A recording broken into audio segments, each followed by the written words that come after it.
Hello and welcome again to another edition of Lost in Science. This is half an hour on your radio where we will be talking about science. And who are we? Well, Claire is here. Hello, I am here.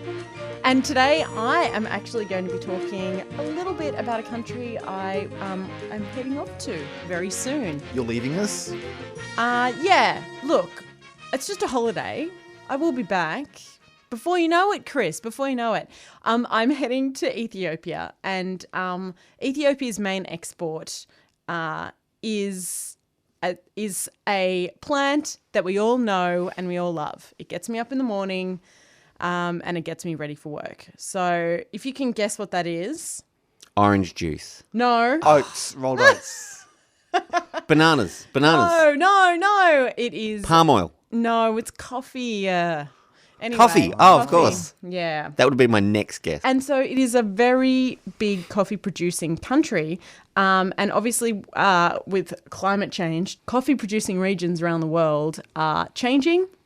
And so I'm going to have a little look about some of the research that's being done into how these are changing. And tell a amazing story about how coffee was discovered. Right. And Chris. Yes, well, it is that time of year, I will just say, when the time we love, when the prizes are awarded, these being the IgNobel Prizes. Don't you mean the Nobel Prizes? These are the IgNobel Prizes. These are like the comedy Nobel Prizes. Right. They're kind of sandwiched between the Eureka Prizes, which you covered a few weeks ago, the Oscars of Australian science, and the Rickies, and the Nobel Prizes, or the Nobies, or the Alfreds, the Freds. We did actually mention an Ig Nobel Prize winner the other week with the cure for hiccups. Of course, was an Ig Nobel Prize winner. Well, the 2017 prizes have just been announced, and it is excellent material for science reporting news programs like this one. So we are not going to pass up this opportunity, I can tell you that. To bring the science lols. Yeah. And as always, I am Stu. And I'm going to be talking to PhD candidate Cara Penton from Charles Darwin University in the Northern Territory about how changing fire regimes in the top end are endangering habitat for tiny little creatures, and how she's going to figure out who's left and whether they have anywhere to live. Stay tuned for that later in the show.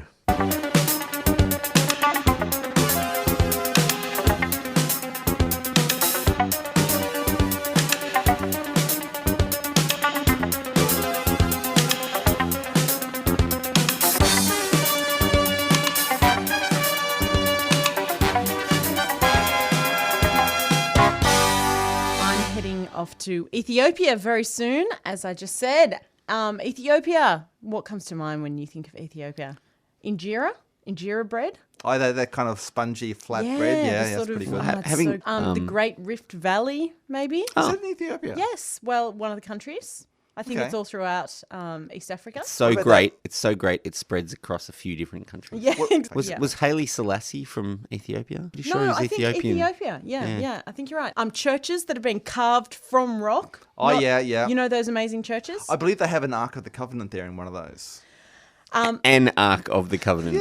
Yeah. But one thing that listeners might not know about Ethiopia is that it is the homeland to a very special and life-affirming plant. A plant whose fruit makes my morning very great, every morning, a great morning. At least bearable. At least bearable, exactly. I am, of course, talking about coffee, and more specifically the Arabica coffee bean from the plant Coffea arabica. Yeah, not that filthy Robusta stuff. Not that filthy Robusta stuff. You make that instant coffee out of that. Ugh. Anyway, so Ethiopia is where this plant originated. And there's actually a great folklore story about how coffee was discovered in Ethiopia. So in the 9th century, an Ethiopian goat herder named Kaldi was doing his thing. He was herding his goats when he noticed how the behaviour of his goats changed when they ate particular red beans from a particular bush. Anyway, Kaldi was a entrepreneurial man and an innovative man, and he noticed that his goats became more energized when they ate this bean. So he thought he would take the goat's lead and eat the beans himself. and found out that he also became a little bit more energized. Anyway, he was so pleased with himself, he took himself to a monastery. He was so pleased he took himself to a monastery, as we all do. Just run off to the monastery. I'm so pleased. I know. Anyway, he really wanted to share his discovery with the monks. So he took himself to the monastery, and they, I don't know, thought it might have been some sort of witchcraft or wizardry or something, against religion. So they disapproved of these beans. And I'm guessing he went to the monastery pretty quickly. He came in and goes, hey guys, I've had a thing. There's been down there. Just try the cherries. Come on. Come on. Anyway, so these monks did not like what was going on. They threw the beans into the fire. The beans, started nicely toasting on the fire. Really? And then, the first amazing smell of freshly roasted beans that Earth has ever, man-made roasted beans anyway. Some of the beans fell into their espresso maker. They accidentally ground them up and then so the story goes, they then took the ashes from this and added water, and that was the first ever Arabica bean coffee. Nice. Anyway, because the goats had so much energy, they were bouncing around. Their milk was naturally frothy. That's how the cappuccino was invented. Yeah. Anyway, this story is not necessarily true. Don't take it as fact. But what you can say is that coffee has been very important to Ethiopia for a very long time. And Ethiopia is now home to around 3% of the global coffee market. An estimated 15 million people in Ethiopia rely on some aspect of coffee production for their livelihood. And exports were somewhere in the vicinity of around 350 million. So that's around 1/3 of the entire country's year's exports. So it's very important, but the Arabica plant is quite specialised. It will only thrive in certain conditions at certain altitudes, specifically within around 1,200 to 2,000 metres, with a constant rainfall / watering and in certain temperatures. So it likes 16 degrees to 24 degrees. Fussy. Very fussy, very fussy. So with global climate change resulting in, obviously, rising temperatures, changing rainfall, people around the world are starting to realise that climate change could have a real effect on their cup of coffee in the morning. So, but coffee is grown in more than just certain mountains in Ethiopia, as my understanding. So yeah, but still within this range of 1,200 to 2,000 metres, certain temperatures, constant rainfall. If you look around the world at where it is grown, it's usually mountain regions where the good coffee comes from anyway. Like our neighbours, Timor-Leste, have a thriving coffee agricultural system, but they always in the mountains. Yeah. Byron Bay? Byron Bay, I don't know, but I do have some friends who grew some coffee in Newcastle. Oh, wow. That is quite famously mountainous. Like coffee to Newcastle. No. There is Australian grown coffee, but there's not very many places where it's actually well suited, as far as I know. With impending, doom, and the chance that your coffee might not be there in the morning, science has once again stepped in to start solving this problem before it becomes too dire. So new research that has just been published in Nature has shown and modelled how Ethiopia can move its coffee fields to higher ground and increase resilience to climate change and temperature increase. So the researchers have been geospatially modelling Ethiopia with satellite images, combining huge amounts of data, looking at rainfall patterns and how temperatures are changing, and the suitability of land to grow coffee. And what they have found is that up to 60% of Ethiopia's coffee production, current coffee production, could become unsuitable by the end of the century, which, is still quite a while away. But if you're looking at the sustainability of agriculture and, 1/3 of the exports of this country, it's not that long, and you want to be able to protect for future. if you think of it in terms of how many harvests, it's only 83 harvests till the end of the century. Yeah, and I guess how long the trees have to mature as well. I mean, I don't know how long it takes for good producing coffee trees to mature. Yeah, it'd be a couple of years to get new trees into production at least, but yeah. Anyway, well, it sounds like bad news in a lot of ways, but by modelling what they have and by doing it now, they're also giving government policymakers and producers a head start to be able to make key changes. So the researchers know that higher altitudes are projected to become more suitable for coffee, while lower altitudes, obviously less suitable with higher temperatures and less frequent rainfall in general. So the researchers are suggesting a relocation of coffee areas in combination with different forest conservation or re-establishment of coffee growing regions as well. And interestingly, they found that this could actually result in a 4-fold increase in suitable coffee farming areas in Ethiopia. So Ethiopia's coffee production could, if these measures were taken, could increase 4-fold, which is a bit of a win, I guess, for Arabica coffee drinkers everywhere. The one thing that crosses my mind when I hear that is what's growing there now. Yeah, well, that's true. That's true. And one thing that the researchers did talk about was the other important step is to slowly substitute coffee with other plants that may give an income as well. So not just purely relying on coffee plants for income, and then obviously also working with conservation, forest conservation, to make sure it's a sustainable redevelopment and sustainable agriculture. Anyway, but I thought this was very interesting and a really important step for, protecting our source of coffee now and into the future. Across Australia on the Community Radio Network, you're listening to Lost in Science.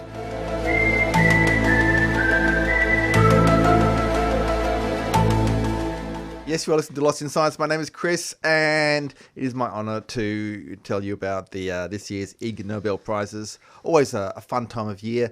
The IgNobel Prizes, for those who don't know about them, they're kind of a parody Nobel Prize. They describe them as for achievements that first make people laugh, then make them think. In that order. Then probably make them laugh again. Maybe, yeah. I mean, because basically it's stuff that sounds a bit silly, but actually usually has real science behind it. Sometimes they just mock people with, terrible ideas. Although it is all based on actual published science. Yeah. So I'm going to run through some of my favourites of this year's crop. There are like 10 prizes, so I don't think we'll have time to go through them all. But let's just run through. Tell us your favourites, Chris. Well, my favourite obviously is going to be the physics prize, which this year went to Marc-Antoine Fardin for using fluid dynamics to probe the question of, can a cat be both a solid and a liquid? No. So this just came from a 2014 paper called On the Rheology of Cats. And basically this guy, he observed that, it's interesting, on a short time frame, cats behave like a solid. Yeah. But leave them long enough and they will fill up a container just like a liquid would.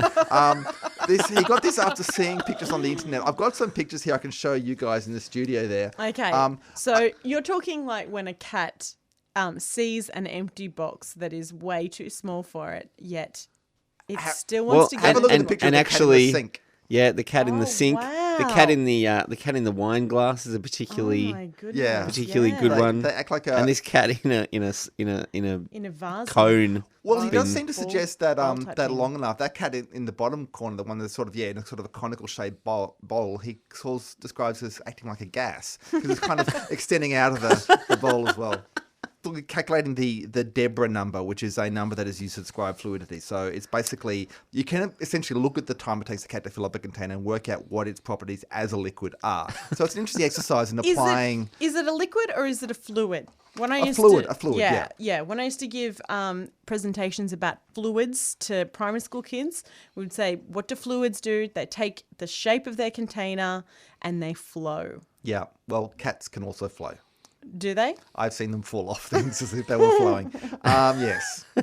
So that is the physics prize. Some other highlights. The Peace Prize was actually an Australian winner. And this is for research showing that playing... No, that wasn't that one. Sorry, not the Peace Prize. So the Economics Prize was the Australian winner. My mistake. I sit corrected. For showing how contact with a live crocodile affects a person's willingness to gamble. This is Right. people, Matthew Rockloff and Nancy Greer from Central Queensland University. Basically, what they did is they let people handle crocodiles, like small crocodiles. Yeah. And they saltwater crocodiles, and they found that if people who were excited about holding a crocodile and made them more excited and they felt lucky and they were more willing to place larger bets, people who were, weren't happy about the croc experience were more cautious in their gambling. Because they're gambling with their life? Like what? Because it's just the way their emotional reaction to the crocodile affects in the way they gamble. That's really interesting. So how long after the crocodile handling did the effect last? Did they measure that? Immediately, Right. yeah. And they said that they used crocodiles because they were. This is at Central Queensland University, and they said I was casting around in Central Queensland for things that were exciting, and there's not a lot exciting in Central Queensland. Professor Rockloff said, but my wife came up with a brilliant suggestion. We have crocodiles, and those are kind of exciting. So there you go. Where is the University of Central Queensland? In Rockhampton, I believe. Okay, right. Yeah. Pretty central Queensland. One of my favourites is the Cognition Prize. So these don't necessarily follow the traditional Nobel Prize categories. They do change their categories depending on what's the funniest thing they can find. The Cognition Prize went to Matteo Martini, Ilaria Bufalari, Maria Antonietta Stasi, and Salvatore Maria Agliotti. They're from Italy, I assume. Italy, Spain, and the UK for demonstrating that many identical twins cannot tell themselves apart. How old were their subjects? Look, they're adult twins, and what they did is they just basically showed them faces to see if they could, normal way up and upside down, inverted as well, to see how well they were able to recognise themselves. And they found that particularly when the faces were inverted, they had trouble telling themselves and their twins apart. But it did depend quite obviously on how similar they looked. And also how often they spend upside down as well, Yeah, possibly? well, no. Potentially. The more that they rated themselves basically to be similar, the more trouble they had telling themselves apart. But yeah, so even twins can't tell each other apart. I think that's good to know for anyone who's had to deal they're with upside twins. down. Yeah. Caveat. Other good ones. No, I think even right way up, they were still within the margin of the error in the experiment. Really? They weren't really that much better than normal people. Not that they're not normal. Other people, I think you mean to say. Another one that I quite liked was to the Anatomy Prize, which went to James Heathcote, general practitioner, for his medical research study on why do old men have big ears. Oh. And why do old men have big ears? It's basically it seems because they stretch under gravity. Oh, really? So Yeah, your ears don't keep growing. That's an old No, they don't keep growing. myth. They just kind of stretch under gravity. Yeah. right. I thought so it was your gonna earlobes end up getting lower and lower as time goes on. I thought it was going to be one of those cases like why does the moon look bigger closer to the horizon?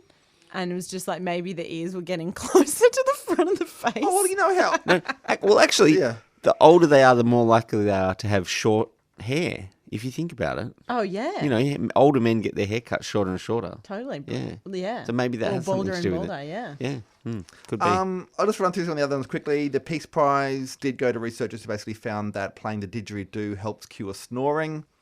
Basically Wow. improves the muscles in the airway. Really?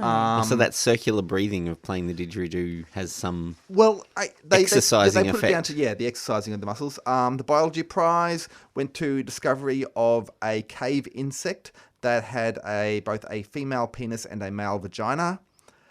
Think about that one. Okay.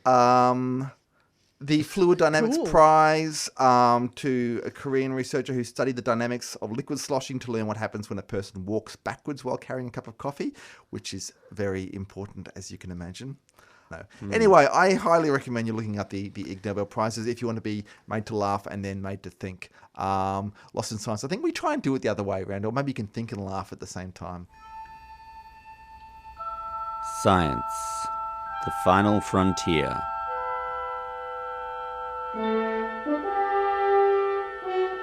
These are the voyages of Lost in Science, our ongoing mission to explain strange new words, to seek out new science and new explanations, to boldly go where no radio has gone before.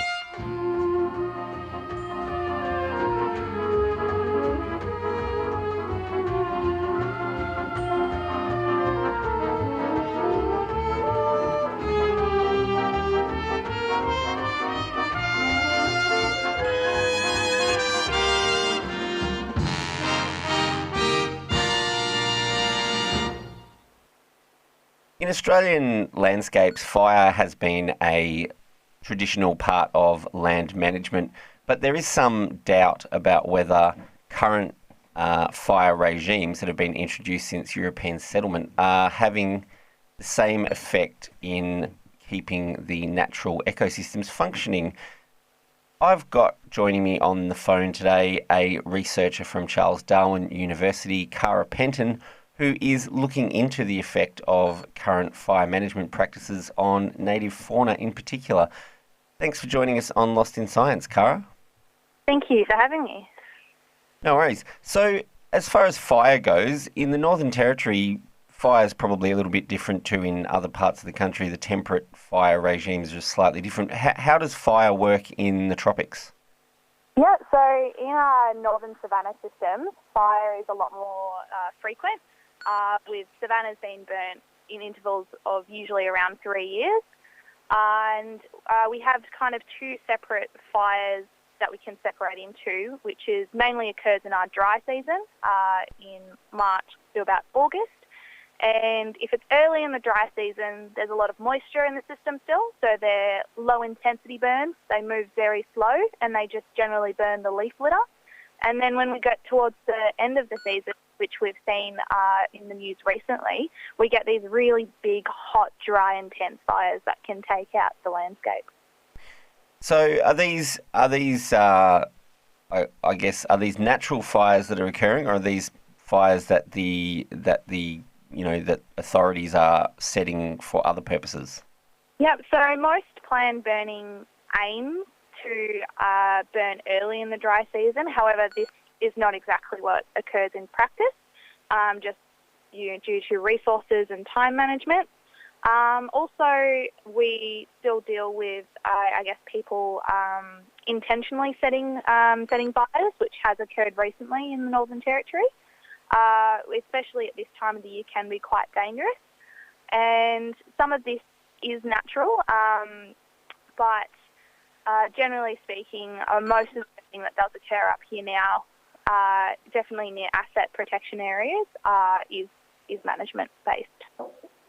Okay, so as far as that goes, they're burning to protect farm assets and, I guess, other development and commercial assets.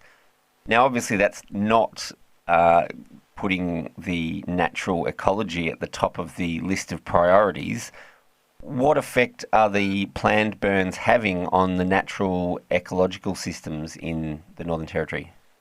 Yeah, so what we think we are seeing is that these contemporary fire regimes of having these more intense late dry season fires, which is a result of a few things. For example, gamba grass has a huge effect on making these fires more hot, is that we're seeing that these fires are actually replacing the landscape, and they're more likely to take out all trees of all sizes in their path. That they get in under the tree and they burn them and they fell them over.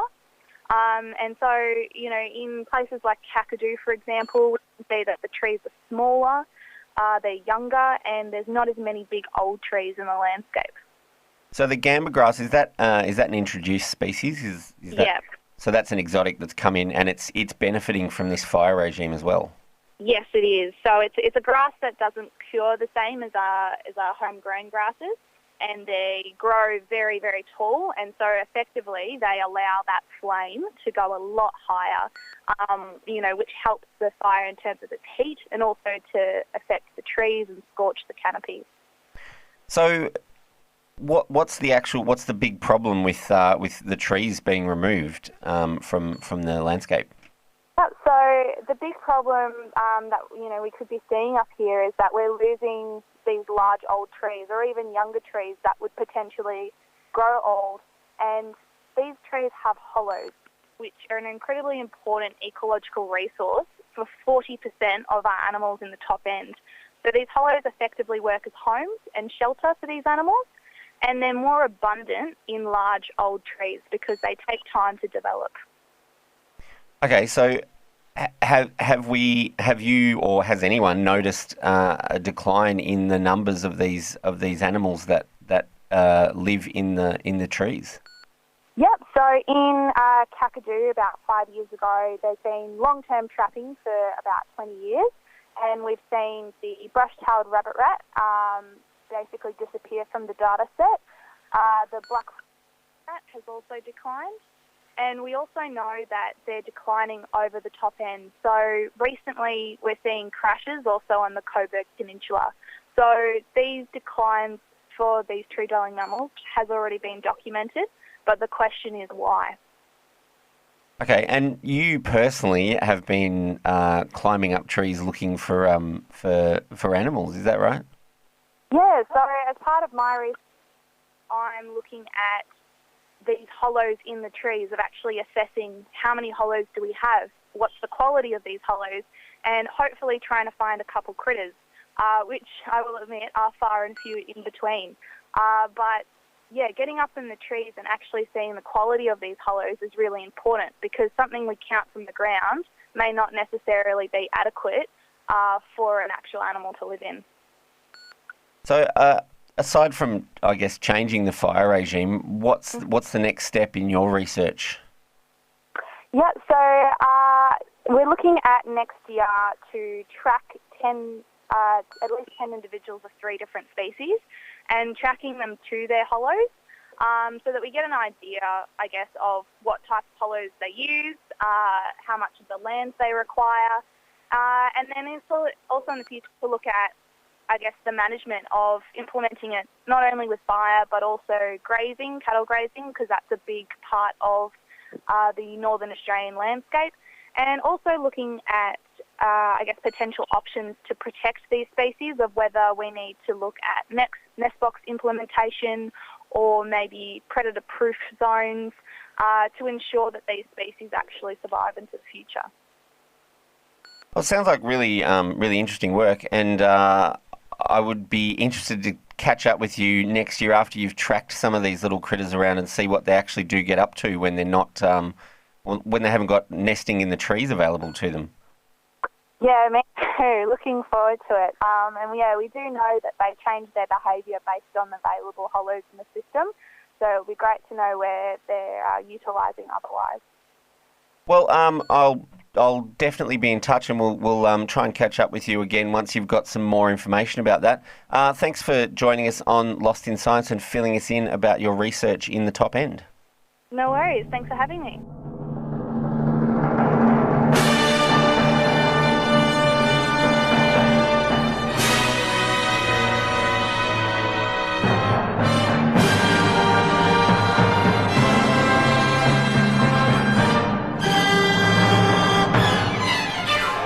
That's all we've got time for on this episode of Lost in Science. Thanks for tuning in and joining us. Lost in Science is recorded at the studios of 3CR in Melbourne and broadcast across Australia on the Community Radio Network. If you want to talk to us, talk back to us, you can get in touch. We have a Gmail account, lostinsci@gmail. You can also find us on Twitter and on the Facebook. And if that's not enough Lost in Science for you, you can always tune in again next week, where the team will once again get lost in science!